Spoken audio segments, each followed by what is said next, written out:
আজকে আপনাদের জানাবো যে বাড়িতে কিভাবে আমরা ড্যান্ড্রাফের চিকিৎসা করব। এই ড্যান্ড্রাফকে আমরা বাংলায় কি বলি, যে খুশকি। আমরা লক্ষ্য করি বাড়িতে কারো না কারো মাথায় খুশকিতে ভরে আছে। এই খুশকি কেন হয়?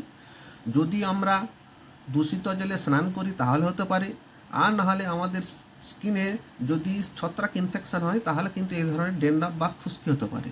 আমরা কিভাবে বাড়িতে এর চিকিৎসা করব সেই সম্পর্কে একটা ছোট্ট তথ্য আপনাদের শেয়ার করব। আমরা যদি বাড়িতে এই ড্যান্ড্রাফের চিকিৎসা করি আমাদেরকে কি করতে হবে, যে প্রথমে আমাদেরকে একটা কাগজে লেবু নিতে হবে, তার থেকে 5 ml লেবুর রস বের করে নিতে হবে, আর 5 ml কোকোনাট অয়েল নিতে হবে বা নারকেল তেল নিতে হবে।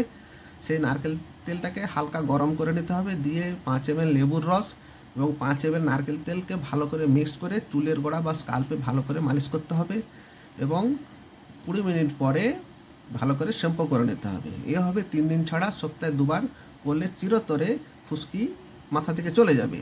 আর অন্যথায় দ্বিতীয় পদ্ধতিতে আমরা কি করতে পারি, যে পাশাপাশি যদি মেডিকেলের শপ থাকে সেখান থেকে কীটকণজল শ্যাম্পু আমরা একটা কিনে নিয়ে সপ্তাহে একবার যদি মাথায় শ্যাম্পু করি তাহলে কিন্তু এই ধরনের খুশকি ভালো হয়ে যাবে।